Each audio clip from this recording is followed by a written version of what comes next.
میں 15 منٹ بیان کے لیے دعوت دوں گا سکھر سے ہمارے مہمان فضیلت الشیخ حضرت مولانا محمد اجمل صاحب، ان کے بعد خصوصی خطاب ہوگا ہمارے معزز مہمان قابل قدر قابل احترام، جن کے ہاں ہم ان کی محبتوں کو زندگی بھر کبھی بھی فراموش نہیں کر سکتے۔ جب ہم سلام متاثرین کی مدد کے لیے سامان لے کر سکھر میں پہنچے تو ہمارا انہوں نے بھرپور حوصلہ افزائی فرمائی۔ شیخ الحدیث جامعہ اسلامیہ استاریہ ضلع سکھر صوبہ سندھ کے یہ عظیم ہمارے رہنما مرکزی جمعیت کے امیر، وہ ان کا انشاءاللہ خطاب ہوگا، تو 15 منٹ کے لیے تشریف لائیں گے جناب ہمارے فضیلت الشیخ محترم جناب حضرت مولانا اجمل صاحب، وہ گفتگو فرمائیں۔ الحمدللہ نحمدہ ونستعینہ ونستغفرہ ونعوذ باللہ من شرور انفسنا ومن سیئات اعمالنا من يهده اللہ فلا مضل له ومن يضلله فلا هادی له وأشهد أن لا إله إلا الله وحده لا شريك له وأشهد أن محمدًا عبده ورسوله اللهم صل وسلم على نبينا محمد وعلى آله وصحبه أجمعين۔ وقال الله تعالى إن الله يحب التوابين ويحب المتطهرين۔ وقال النبي صلى الله عليه وسلم لولا أن أشق على أمتي لأمرتهم بالسواك عند كل وضوء۔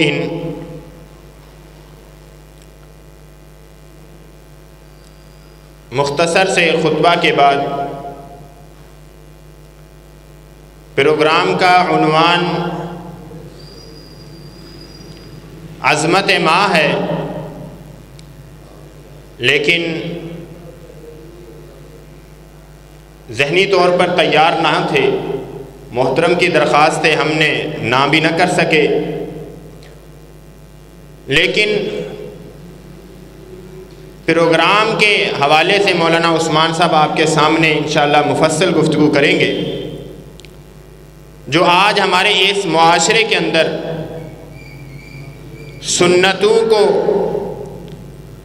ایسے ہی بیکار سمجھ کر، اگر بیکار نہ بھی سمجھا جائے اس کو اہمیت نہیں دی جاتی، ان سنتوں پر عمل نہیں کیا جاتا۔ آج جو لوگ ان سنتوں پر عمل نہیں کرتے ان کے نقصانات کتنے ہیں وہ ہر انسان وہ جانتا ہے جو بیماریوں میں بکثرت مبتلا ہے۔ ان اہم سنتوں میں سے ایک سنت کے اوپر آپ کے سامنے گفتگو کروں گا۔ اللہ تعالیٰ سے دعا ہے کہ اللہ تعالیٰ مجھے اس سنت کے متعلق کما حق بیان کرنے کی توفیق عطا فرمائے، سب سے پہلے مجھے پھر آپ لوگوں کو اس پر عمل کرنے کی بھی توفیق عطا فرمائے۔ اللہ کے رسول صلی اللہ علیہ وسلم کی ہر سنت ہمارے لیے ایک صحت کے لحاظ سے بھی، ثواب اجر نیکیوں کے لحاظ سے تو ہے ہی ہے، لیکن صحت کے لحاظ سے ہر سنت اللہ کے رسول صلی اللہ علیہ وسلم کی بڑی اہمیت کی حامل ہے۔ آپ دیکھیے کہ فجر کی پہلی 2 سنتیں ہیں، اگر ان 2 سنتوں کو چھوڑ دیا جائے تو کیا آتا ہے کہ آپ اگر پہلی 2 سنتوں کو ادا کریں گے تو دنیا و ما فیہا کے اندر جو کچھ بہتر ہے آپ نے وہ پا لیا۔ یہ ہے فجر کی 2 سنتیں، اور ہم سب کی کوشش ہوتی ہے کہ ہم اس سنت کو پا لیں۔ فجر سے پہلے مسجد میں آ جاتے ہیں جماعت کھڑی ہونے سے پہلے۔ اب اس سنت کو اصول فقہ، علماء فقہ نے کیا نام دیا ہے؟ سنت مؤکدہ۔ ایسی سنت جس کو اللہ کے رسول صلی اللہ علیہ وسلم نے نہ حضر میں چھوڑا نہ سفر میں چھوڑا۔ انہی سنت مؤکدہ میں سے ایک اور سنت ہے، وہ مسواک کرنا ہے، جسے آج ہم سب چھوڑ رہے ہیں۔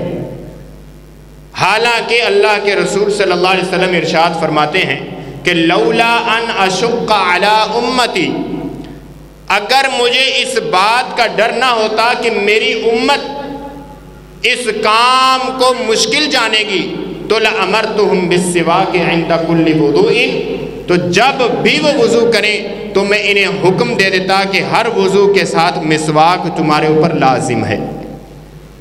لیکن ہماری آسانی کے لیے نبی پاک صلی اللہ علیہ وسلم نے مسواک کرنے کو واجب نہیں قرار دیا۔ اب دیکھیے، آپ علیہ السلام وضو کرتے تو مسواک کرتے۔ امی عائشہ رضی اللہ تعالیٰ عنہا کہتی ہیں کہ نبی پاک صلی اللہ علیہ وسلم جب گھر کے اندر تشریف لاتے تب مسواک کیا کرتے، یعنی آپ کا مسواک اپنے منہ کے اندر ہوتا اور آپ مسواک کر رہے ہوتے۔ حتیٰ کہ ایک اور حدیث میں آتا ہے کہ آپ صلی اللہ علیہ وسلم رات کو جب بیدار ہوتے سب سے پہلے اپنے ہاتھ مبارک دھوتے، اس کے بعد فوراً مسواک کرتے۔ آج اکثر لوگوں سے جب گفتگو کی جاتی ہے ان کی منہ سے اسمیل آ رہی ہوتی ہے۔ وجہ کیا ہے؟ کہ اس سنت کو پس پردہ ڈال دیا ہے، اس سنت کے اوپر عمل نہیں ہے۔ آپ دیکھیے کہ اس کے فائدے کتنے ہیں کہ انسان جو مسواک کرتا ہے، آپ دیکھیے، آپ صرف صبح کے وقت اگر برش کرتے ہیں اس کے بعد 3 سے 4 گھنٹے انسان اپنے آپ کو نشیط پاتا ہے، بڑا حشاش بشاش پاتا ہے، اپنے اندر انسان ایک عقل کو تر و تازہ سمجھتا ہے، اور جب کسی سے گفتگو کرتا ہے اس کے منہ سے کسی قسم کی سمیل نہیں آتی۔ ایک تو یہ فائدہ ہے کہ انسان جو آج اگر چاہے کہ میرا ذہن تیز رہے وہ مسواک کو لازم کر لے، مسواک کو لازم کر لے تو یہ بادام کھانے کی ضرورت بھی نہ پیش آئے۔ یہ جو بچے اگر پڑھتے ہیں مدارس میں یا اسکولوں میں، ان کے والدین چاہتے ہیں کہ ہمارا بچہ یہ کھائے، اس کا ذہن تیز ہو، یہ قرآن مجید جلدی حفظ کر لے، یا یہ فلاں کتاب اسے جلدی یاد ہو جائے۔ ان ماؤں کو کیوں نہیں پتا کہ اللہ کے رسول صلی اللہ علیہ وسلم نے ایک ایسا طریقہ بتا دیا ہے جس سے ذہن تیز ہو جاتا ہے؟ وہ کیا ہے؟ سنت۔ اس سنت کون سی؟ مسواک کرنا۔ تو اپنے بچوں کو، اور اسی طرح جب عورتیں مسواک کریں گی تو اس کے خاوند دیکھ کر کریں، یا اس کے بھائی دیکھیں گے وہ کریں گے۔ اگر وہ بھائی مسواک کرتے ہیں ان کی بہنیں انہیں دیکھ کر کریں گی۔ اگر وہ خود باپ ہے، اگر وہ کثرت سے مسواک کرتا ہے، اس کی اولاد دیکھ کر یہ مسواک کرے گی۔ بلا شک پتہ ہو نہ ہو کہ یہ کیا چیز ہے، لیکن یہ ضرور کہیں گی میرا مربی، میرا مشفق، میری رہنمائی کرنے والا اکثر مسواک کرتا ہے تو میں بھی مسواک کروں۔